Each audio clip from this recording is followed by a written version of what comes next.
My best friend was convinced she was in love with her mom's much older boyfriend and secretly started dating him. But then she got pregnant by him, so we had no choice but to expose his disgusting secret and ruin him forever. In 11th grade, my best friend started coming to school with clothes from Urban Outfitters and Brandy Melville. These were brands neither me, her, or any other girl in our friend group could afford. So we immediately hounded her for answers. "Oh, my mom got a new boyfriend and he's trying to win me over," she told us. I laughed, because I myself knew what that felt like. Milk him dry. One of our other friends laughed. We never brought it up again, until a week later when she came into school with a suspiciously bright smile on her face. It's not like Jane was necessarily a negative person, but she was definitely very introverted. I honestly thought she had gotten a boyfriend. Even her skin was clearer, but I didn't want to embarrass her in front of the group.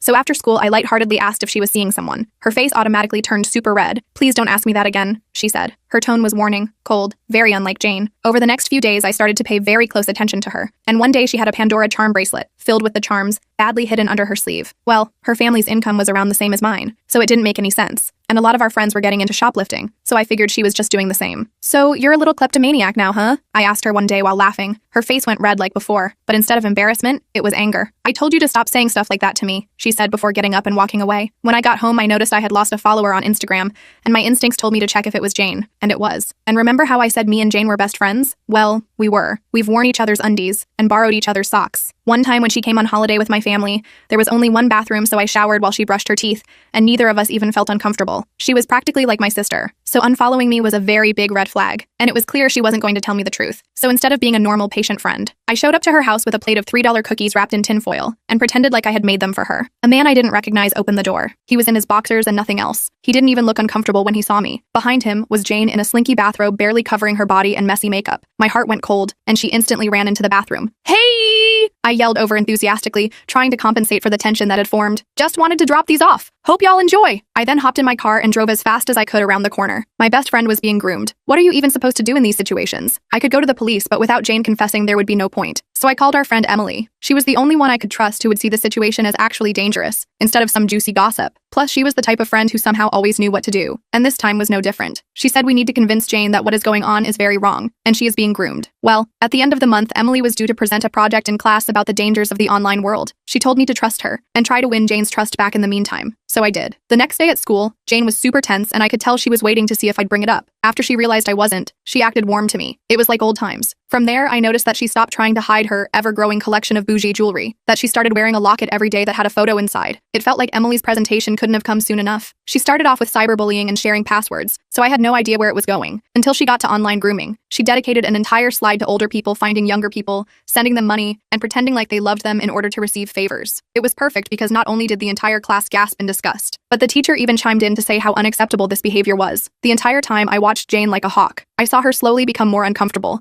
bouncing her leg up and down super fast and biting all her fingernails off. I knew things were getting really good when she asked to go to the bathroom and ran off crying, because I knew it was for her own good. But as soon as lunch started, I got the text. Jane was spamming me asking me to meet her in the bathroom. I found her clutching her legs to her stomach in the cubicle. Her face was completely red and she couldn't even breathe. "Michaela, I stroked her hair waiting for her to finally blurt it out. "I'm pregnant." My jaw dropped. I pulled away from her slightly to see if she was joking.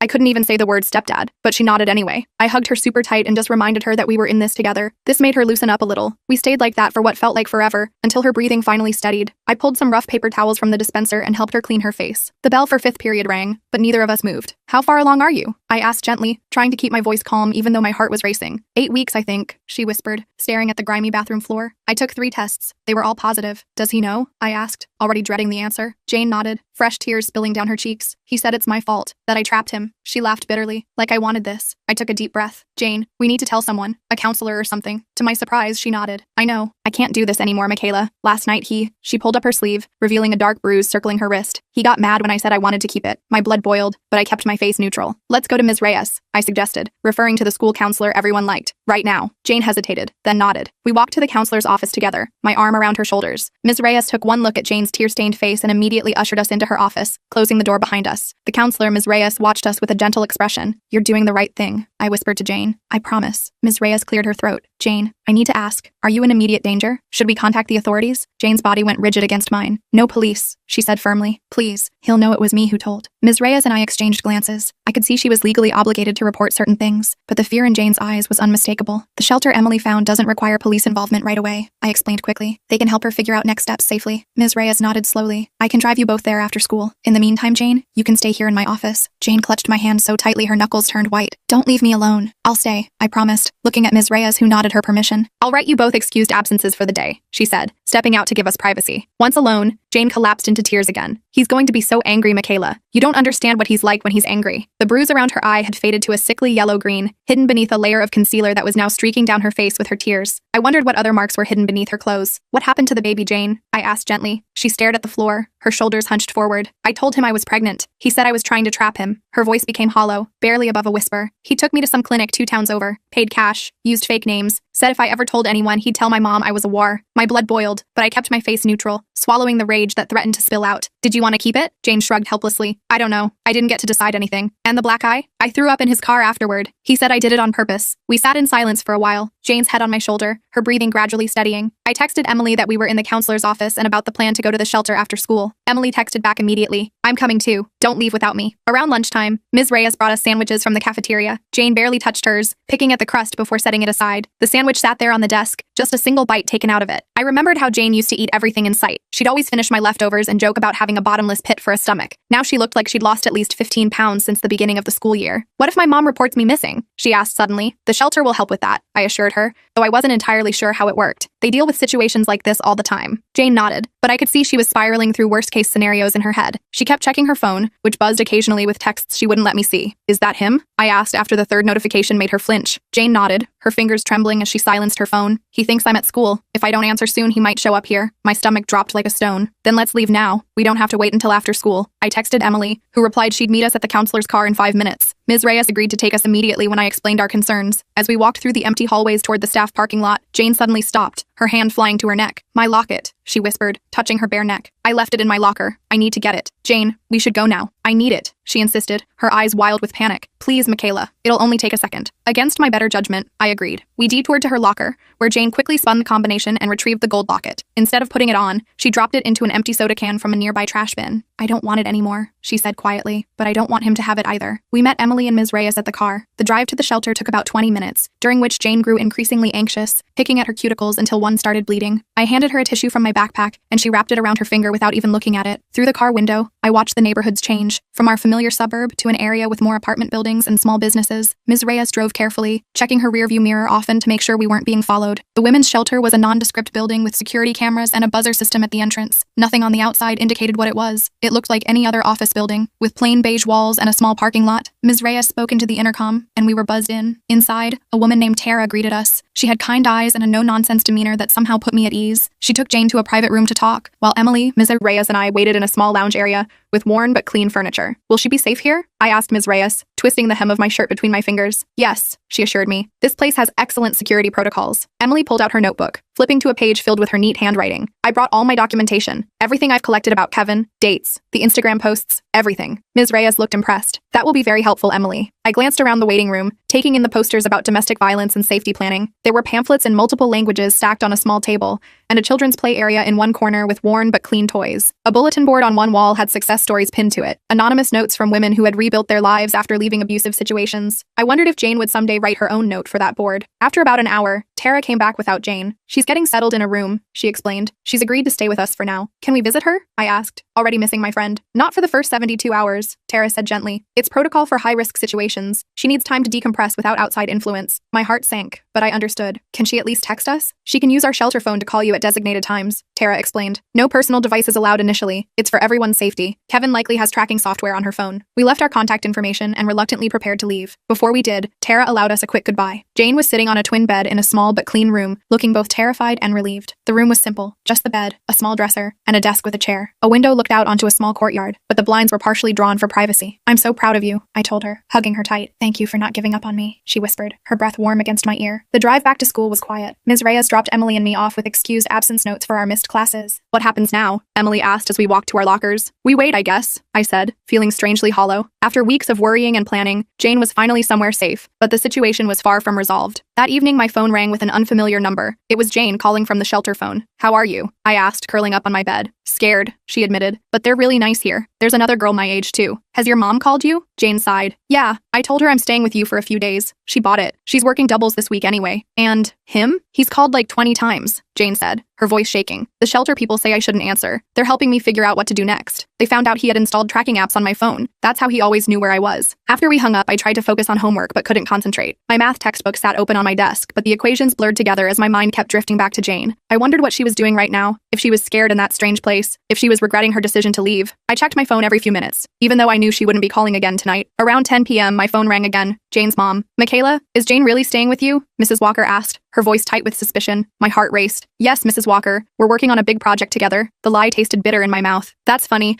because Kevin just drove by your house and said all the lights were off except in what must be your parents' room." Ice flooded my veins. He had driven by my house, looking for Jane? "We're in the basement," I improvised. "Better Wi-Fi down there." Mrs. Walker didn't sound convinced, but said she'd call back tomorrow. After hanging up, I immediately called the shelter and asked them to warn Jane. The woman who answered took my message seriously, promising to let Jane know right away. I then checked all the locks on our doors and windows, drawing the curtains tight. The idea of Kevin driving by my house, watching, made my skin crawl. I couldn't sleep that night, jumping at every creak and sound outside my window. I kept imagining his black car parked across the street, his eyes watching my house. The next day at school, rumors were already circulating about Jane's absence and my disappearance with her the day before. I heard whispers as I walked down the hallway. Pregnant, ran away, secret boyfriend. I ignored the whispers and met Emily at lunch. "Kevin drove by my house last night looking for Jane," I told her in a low voice. Emily's eyes widened. "That's creepy. Do you think he suspects something?" "Definitely. And he's got Jane's mom convinced something's up too." We spent lunch brainstorming what to do next. Emily had been researching similar cases and found that without Jane making an official statement to police, there wasn't much legal action that could be taken against Kevin. "The shelter will help her with restraining order options," Emily said, "but she has to be willing to come forward." After school, I got another call from Jane. She sounded more centered than the day before. "The counselor here is amazing," she said. "She's helping me see how messed up everything was with Kevin, how he manipulated me from the beginning." "That's great, Jane. But I'm not ready to go to the police," she continued. "Not yet. I need to figure some things out first." I understood her hesitation, but part of me worried about how long she could hide at the shelter. "Your mom called me last night. Kevin is looking for you." Jane was quiet for a moment. "I know. The shelter said he's called their main line a few times. They don't confirm or deny if anyone's staying there, but it's only a matter of time before he figures it out." That night, I couldn't sleep. I kept imagining Kevin driving by my house, watching, waiting. I double-checked all the locks before bed and jumped at every creak and groan of our old house settling. My bedroom was on the second floor, but I still kept my curtains tightly closed, paranoid about someone watching from outside. I tried to distract myself with homework and Netflix, but my mind kept racing with worst-case scenarios. The next morning, I had a text from an unknown number. "I know what you did. Stay out of things that don't concern you." My hands shook as I read it. The message was vague enough that it could have been about anything, but I knew exactly who it was from and what it meant. I showed Emily as soon as I got to school. "It has to be Kevin," she said, adding the text to her documentation. "Should we tell someone?" I hesitated. "Let's wait and see if he does anything else. I don't want to make things worse for Jane." But by lunchtime, things had escalated. Jane's mother showed up at school, demanding to speak with me. The office called me down, and I found Mrs. Walker looking haggard and angry, dark circles under her eyes. Her nurse's scrubs were wrinkled, like she'd come straight from an overnight shift. "Where is my daughter?" she demanded as soon as she saw me. "Mrs. Walker,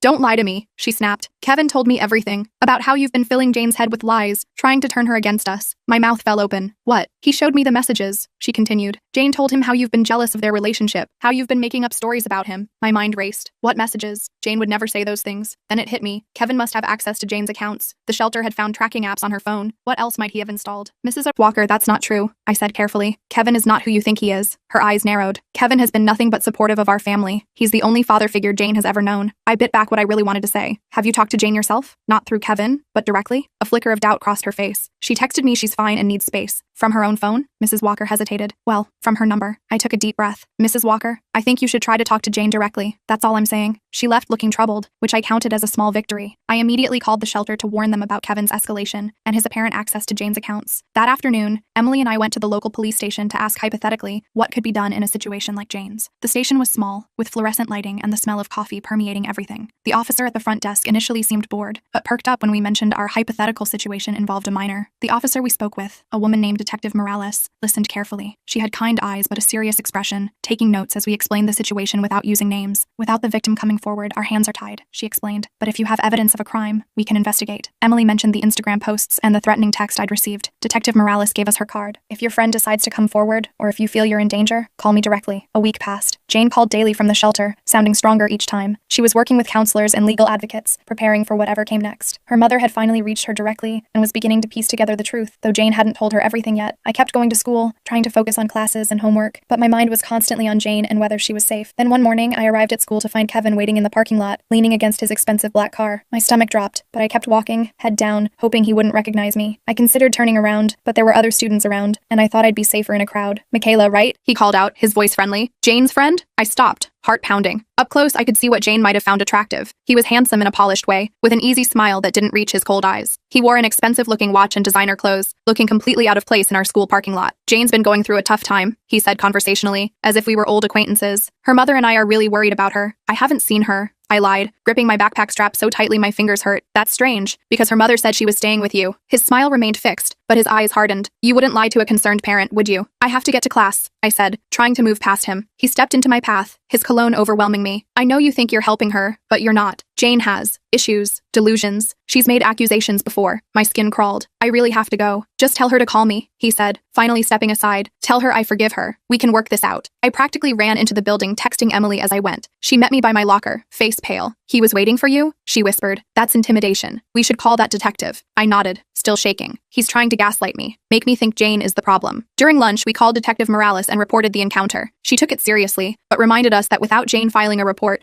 there wasn't much they could do about Kevin specifically. "But I can speak with him about harassment if he approaches you again at school," she offered. "That's a separate issue." After school, I called Jane and told her about the encounter. "He's desperate," she said, her voice stronger than I'd heard in weeks. "The shelter people say that's actually a good sign. It means he's losing control. Your mom came to school last week," I told her. "I think she's starting to question things." Jane was quiet for a moment. "I'm going to tell her everything. The shelter has offered to mediate a conversation. They think she'll believe me if she hears it directly." "Are you sure you're ready?" "No," Jane admitted, "but I can't hide forever." 2 days later, Jane called me with news. "My mom came to the shelter. We talked for hours." Her voice broke. "She believes me, Michaela. She kicked him out of the house." Relief washed over me. "That's amazing, Jane." "She's filing for a restraining order," Jane continued. "And I decided to make a statement to the police. Not a full report yet, but enough to start a file." I felt like I could breathe properly for the first time in weeks. "I'm so proud of you." "I'm coming back to school next week," she added. "Mom's looking into transferring me to Westlake for a fresh start, but that might take time." The next few days passed in a blur of preparation. Emily and I cleaned out Jane's locker, collecting her books and personal items. We carefully packed everything into a box. Her textbooks, some spare clothes from gym class, a few photos taped to the inside of her locker door. The counselor arranged for Jane to have modified assignments to catch up on missed work. I even went shopping with my mom to buy Jane a welcome back gift, a simple silver bracelet to replace the charm bracelet she'd abandoned. It wasn't expensive, just a thin silver band with a small heart charm, but I hoped it would symbolize a fresh start. The morning Jane was set to return, I waited anxiously in the parking lot. When her mom's car pulled up, I rushed over. Jane stepped out looking different. Her hair was cut shorter,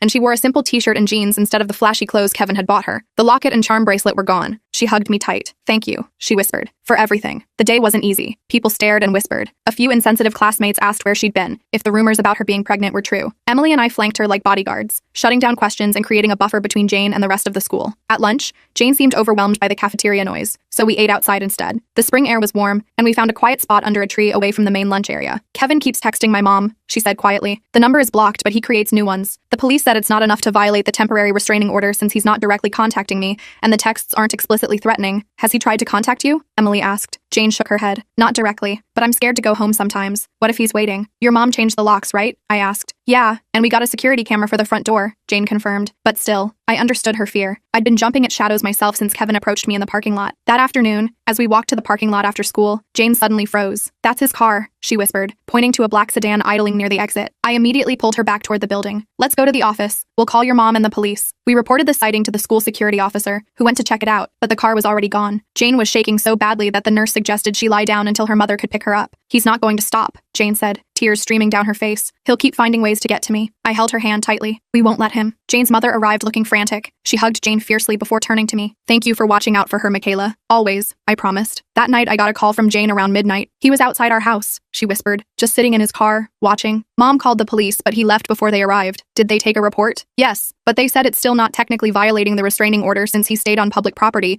and didn't approach us or communicate directly." Her voice cracked. "I'm so tired, Michaela. I just want this to be over." The next day, Jane didn't come to school. Her mother called her in sick, but when I texted, Jane admitted they were staying at a hotel because they didn't feel safe at home. Emily and I met at lunch to brainstorm. The shelter said they could help her transfer schools quickly. Emily reminded me, maybe that's that's the best option now. But that means he wins, I argued. Jane has to leave her home, her school, her friends, while he just gets away with everything. Emily looked troubled. I know it's not fair, but Jane's safety is what matters most right now. I couldn't argue with that. After school, I drove to the hotel where Jane and her mom were staying. It was a budget place just off the highway, with exterior room doors and a small parking lot. Jane looked exhausted, but managed a small smile when she saw me. Mom's talking to a lawyer about expediting the permanent restraining order, she explained as we sat on the hotel bed, and we're seriously considering the school transfer. I'll miss you, I said, but I understand. Jane nodded. The shelter found a program that helps people like me start over. New school, counseling, support groups, everything. When would you go? As soon as next week, she said. Mom's job has a branch office in that district, so she can transfer too. I felt a mix of sadness and relief. Jane would be safer away from here, away from Kevin, but I couldn't help feeling like we were being separated just when our friendship had deepened through this crisis. I'll still see you, Jane promised, reading my expression, just not every day at school. 2 days later, Jane returned to school to clean out her locker and say goodbye to a few teachers. Emily and I walked with her, forming a protective barrier. The hallways felt charged with tension, as if everyone somehow knew this was Jane's last day. As we left the building, Jane stopped suddenly. I want to get coffee, she announced. The three of us. One last normal thing before everything changes. We drove to the small coffee shop near school, ordered our drinks, and found a quiet corner table. For a brief moment, it felt like old times. Just three friends hanging out, laughing about nothing important. The coffee shop was cozy, with mismatched furniture and local art on the walls. The familiar smell of coffee and pastries surrounded us, and for a moment, we could pretend everything was normal. I'm going to miss this, Jane said softly. It's not forever, Emily reminded her. Just until things settle down. Jane nodded, but her eyes were sad. I keep thinking about how different everything would be if I'd never fallen for his manipulation. It wasn't your fault, I said firmly. He knew exactly what he was doing. Jane twisted her new silver bracelet, the one I'd given her to replace the charm bracelet. The counselor at the shelter said predators like Kevin target girls who are vulnerable. My mom working all the time, us struggling financially. I was the perfect victim. But you got away, Emily pointed out. That's what matters. Jane smiled slightly. Yeah, thanks to you guys. As we left the coffee shop, Jane's phone buzzed with a text from her mom saying she was waiting in the parking lot. We walked her to the car, hugging tightly before she got in. I'll text you my new number once we're settled, Jane promised. I watched her mom's car drive away, feeling a strange mix of accomplishment and loss. We'd saved Jane from Kevin, but at such a cost. A week passed with no word from Jane. I tried not to worry, knowing she was probably busy with the move and starting at her new school. Emily and I fell back into our regular routines, though something felt missing without Jane. The cafeteria table seemed emptier, our text group chat quieter. I kept checking my phone, hoping for a message from her new number. Then, 10 days after she left, I got a text from an unknown number. It's me. I'm safe. I told the truth. Relief flooded through me. I called the number immediately, and Jane answered. Hey, she said, sounding more like her old self than she had in months. How are you? How's the new school? It's good, she said. Different, but good. Mom and I have an apartment in a secure building. I'm seeing a counselor twice a week. Have you heard anything about him? Jane was quiet for a moment. Mom filed for full custody of me and banned him from our property. Turns out he was living with us illegally. His name wasn't on any paperwork, and he lied about everything. His job, his background, even his age. Are you serious? I asked, my jaw dropping. Yeah, the police are investigating him now for some other things they found. I don't know all the details. We talked for almost an hour, catching up on everything. Jane sounded stronger, more confident. She'd joined an art club at her new school and was making friends slowly. Her voice had a lightness to it that I hadn't heard in months, maybe even years. It was like she was finally able to be a normal teenager again, without the weight of Kevin's manipulation crushing her. 2 weeks later, Emily and I drove to Jane's new town to meet her for coffee. It was about an hour away, in a suburb similar to ours,